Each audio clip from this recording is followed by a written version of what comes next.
Welcome to another Cup O Joe. I'm your guest.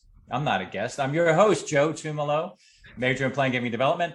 And once again, I have another awesome guest, a gentleman that I've known for a long time. He is the creator and developer and deliverable person of Asking Matters, which is a really smart way to figure out your asking style and your board members and your fundraisers' asking styles. Please welcome Brian Saber. Or I'll welcome you. They're listening, but I'm welcoming you. Thanks for being here, Brian. It's great to be here, Joe. Thank you for having me on again. Yeah, by popular demand, the emails and the phone calls. When are you going to have Brian on again? I just got so tired of it. I know. Stop it already. So you have another book out. This is your third? Yes, I am now the author, my Long Island accent came out, author of numerous books. You are. And that three means numerous. And this is a good one. Not the other ones weren't good, but this is like a playbook, I think, about boards. Lots of books about board development. This one, first of all, I like the brevity of it. And it's all actionable. It's called Engaged Boards Will Fundraise. What a concept. And then the subtitle is How Good Governance Inspires Them. You co-wrote it with Michael Davidson, longtime associate of yours. Yes. And there's lots to talk about. We don't have a lot of time on these little cup of joes. The thing that really struck me, Brian, may I call you Brian, is that you talk about treating each board member individually. My experience as a board member over the years has been that I don't have it's like I'm part of the board, but my needs and my interests and the way my connection with the organization is different than the really very wealthy person or the person that has a different experience, right? We all have different experiences. And how can we, or the importance of developing relationships with our board members one-on-one? And, simply, Brian, how are you feeling about being a board member? What's your experience been like? What can I do as the VP of fundraising to help you have a better experience? How do you feel about fundraising? Can we have a conversation about that? Yes. So I'll let you get a word in. Well, board members come with a lot of enthusiasm. Many of them have never even been on a board before, or they may not have been on a functional board. They're not even sure what to expect. They're going with the flow, whatever we tell them. And then they start, they're thrown in, sometimes without enough orientation.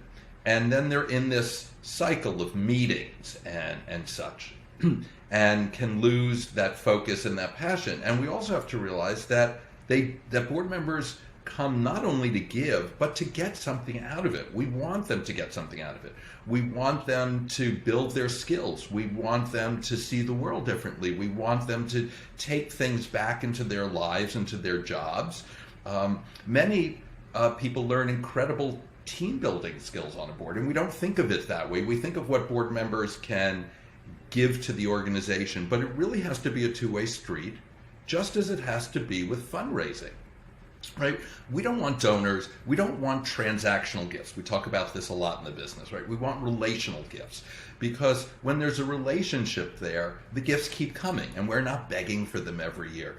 Well, we want our board members to have a relationship with the organization, not transactionally be paying dues or paying a minimum gift and coming to meetings and just checking off these boxes. So that does mean, to your point, Joe, treating board members individually, making a point of sitting down with them individually, making sure they're all engaged, building the team, understanding the importance of camaraderie and teamwork. And those are governance issues. And if you're not a team, if there isn't camaraderie, if the meetings aren't interesting, if people aren't doing work that feels impactful to them, they're not going to fundraise. They're not going to be vested enough. They may not even understand the organization well enough to feel they can do it. So they really go hand in hand. And that's what we're trying to get at here. Because there are a lot of books in our field these days, a lot of books on fundraising, a lot of books on governance, but we do believe we've now come at this in a unique way of of looking at the synergy between the two, back and forth. Why are we doing this, right? Because we do need our boards to fundraise if we're in small or mid-sized organizations in particular where there are virtually no fundraising staff.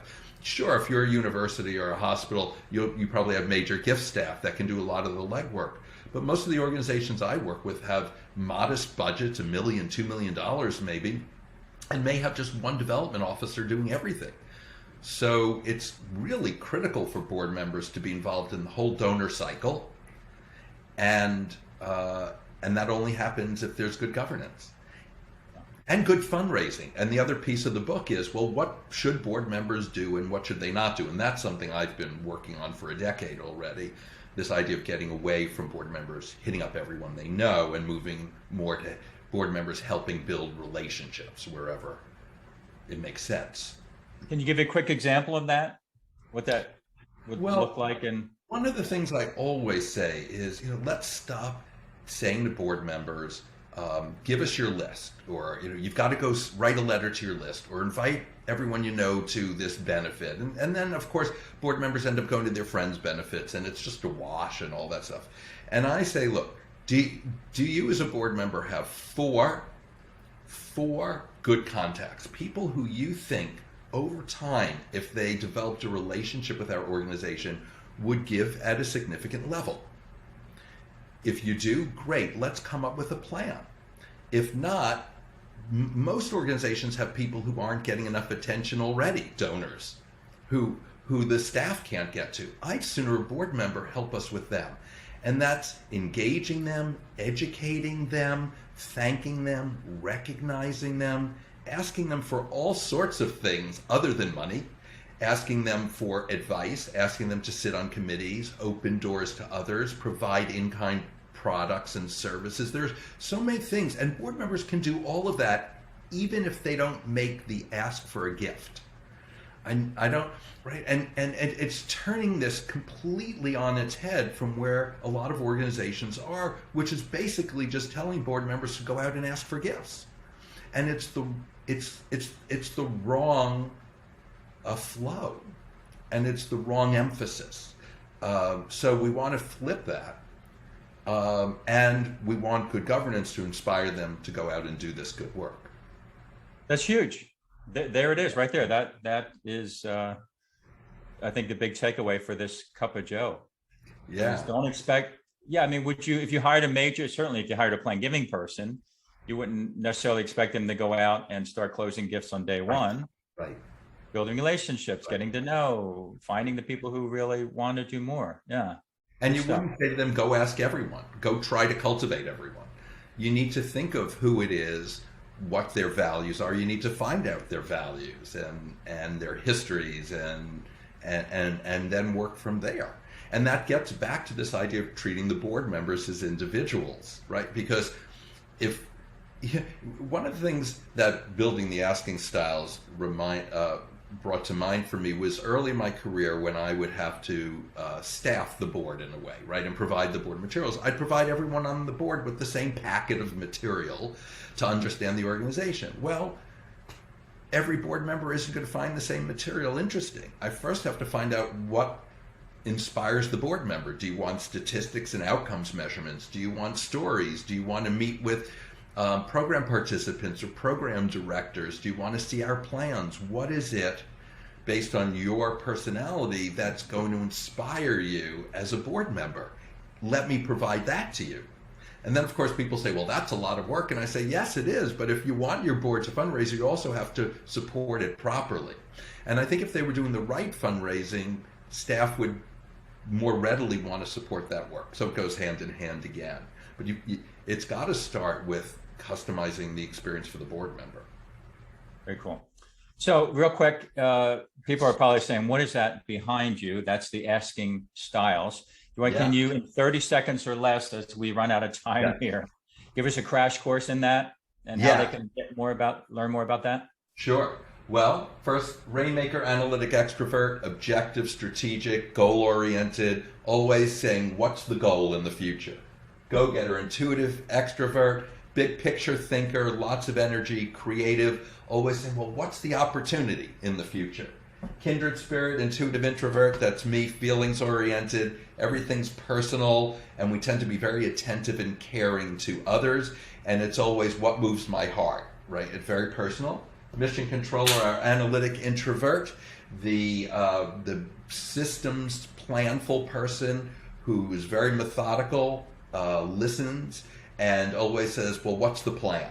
Right? Okay, it's great to have a goal. It's great to have an opportunity. Glad you think this way. What's the plan? And you can see we're all four together on a board, on a strategic planning committee, in any type of team make for a stronger team. So we're trying to get people to understand their strengths, and not only in fundraising. Right? My second book was Boards and Asking Styles, and it was showing how this impacts your board in every way.